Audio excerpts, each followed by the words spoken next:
Oh, snap. Nevada, big shout out to Nevada, who's going to decide this election, actually. Look at the map. Neither of the candidates, neither one of them can win without Nevada. So enjoy your time in the limelight, Nevada.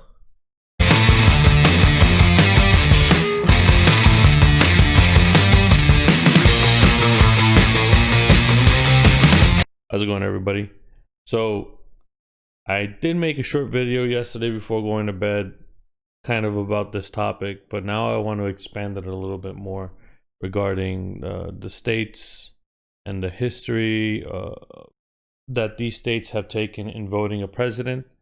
And we're going to start looking also into last election to try to get a better picture of what's going on and how things could have shifted the way they are, because our fearless leader right now is trying to insinuate that somehow the election is being robbed from him because he apparently doesn't know how the electoral college works. He doesn't know how voting works in spite of being a president. And here's the thing, and I mentioned it in my last video too, is that I was watching several different news outlets, and each one, I guess, were updating their information differently. So I'm looking at that, and I'm looking at Trump being all concerned about what he's concerned about, and I'm thinking, is that what happened? Did he like stay on one news outlet, probably Fox News or something like that, and it just didn't update properly, and so he somehow took from that the election was being robbed from him? Anyways, let's get into the information. If we look at Pennsylvania, Trump won with a 48.2% of the votes, with a difference of 45,000 votes. And if we look at Pennsylvania, there's a bigger gulf than any other situation, but they're only at 87% reporting. And from what I'm hearing is the vast majority of the mail-in ballots are Democrat. But here's the thing to understand. From 1992 to 2012, PA voted Democrats. They've been voting blue for several elections. Now let's go on to Michigan. In Michigan, Trump won 47.3% of the votes with a difference of 9,000 votes. Or, these are all estimations. I'm rounding them up. They might be a little off, but basically around 9,000 votes. Comparing it to 2020, Joe Biden's up by about 70,000 votes. It's already mostly reported. It's probably a surefire win right now. From 1992 to 2012, Michigan had voted Democrat. Now, when we look at Wisconsin, Trump won 47.2% of the votes with a difference of 23,000 votes. In comparison to 2020, Joe Biden wins Wisconsin with less than 30,000 votes. From 1988 to 2012, Wisconsin voted mostly Democrats. Just to bring the oddball in here, Nevada, which gives him 6 electoral votes, is at 8,000 ahead, but only 75% of the votes have been counted. Now, if he wins Nevada, he already has Wisconsin.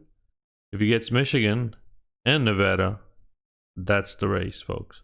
He ends up becoming POTUS. Trump with Pennsylvania, North Carolina, and Georgia cannot make the cut, so there's 270 electoral votes to win. So something being peddled in my state of Pennsylvania is that the Democrats are trying to hand over Pennsylvania to Biden and rob it from Trump because he's leading right now for the moment. And the thing is this. We all know that the vast majority of Republicans went in, right? They walked in and gave in their ballots. And we know that the vast majority of Democrats did a mail-in ballot. And a lot of people are arguing, or echoing Trump's request for all the votes after Election Day to stop. Now, here's the thing with that. It ignores the voices of the American people. And if whatever reason you're saying, hey, the cutoff time needs to be this date, the hell with anybody else, that's your fault. You should have send in the mail-in ballot earlier, or you should have, uh, tightened up your bootstraps and walked in and risked, getting the virus. That's stupid. That's telling me that you don't care about your fellow Americans. That tells me that, in spite of everybody peddling the idea that your vote matters, that you should go out and vote, it only matters if it makes it in the span of time that you require in order to make sure your candidate wins.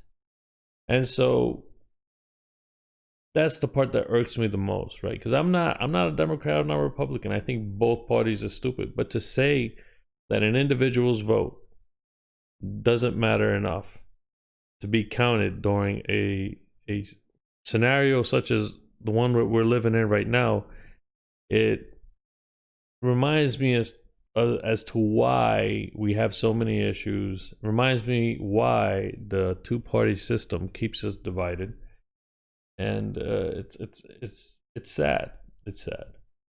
Another thing that was brought up, especially for my state of Pennsylvania, is that because of the mail-in ballots,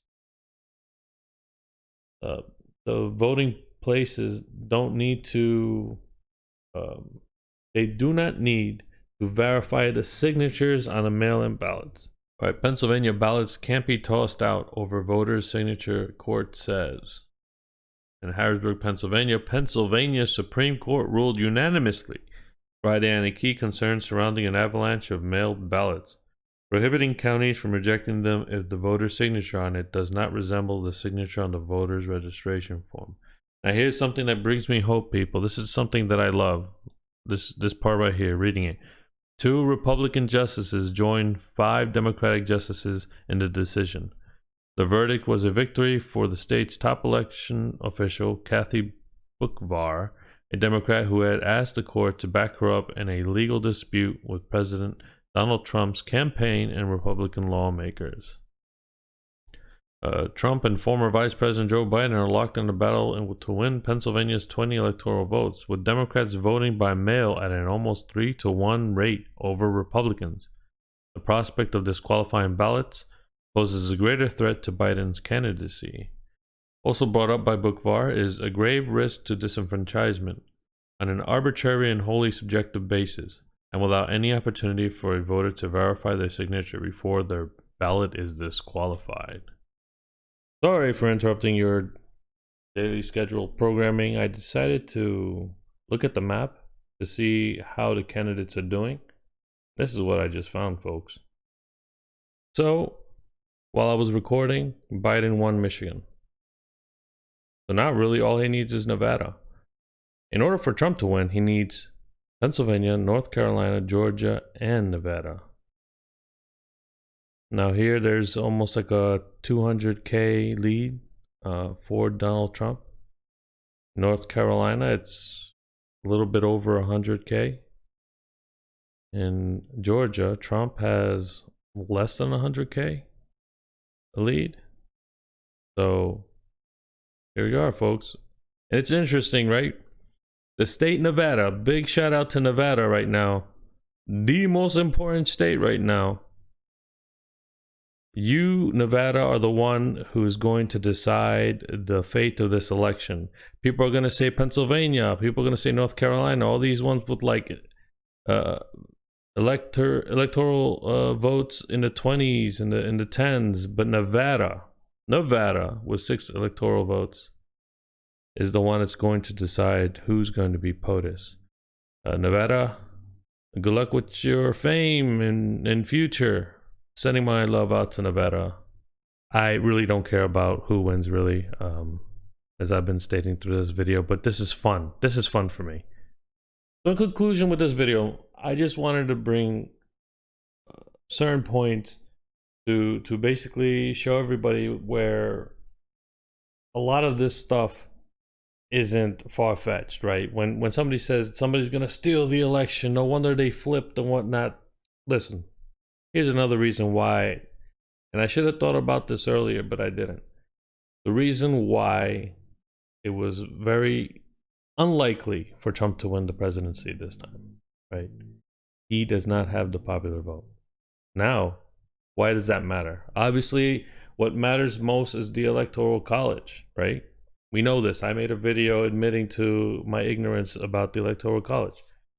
But why am I saying this? Well, the times that POTUS wins the Electoral College, but not the popular vote, is so far-fetched, so far in between every scenario that the likelihood of him doing it again was so small that I should have probably put that into consideration.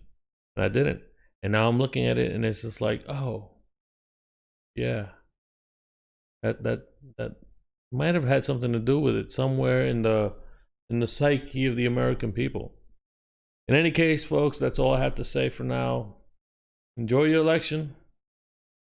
It's going to be interesting now with Biden on the helm and me criticizing Democrats. Should be interesting. Been a message from a national idiot. Have a good one. Be safe.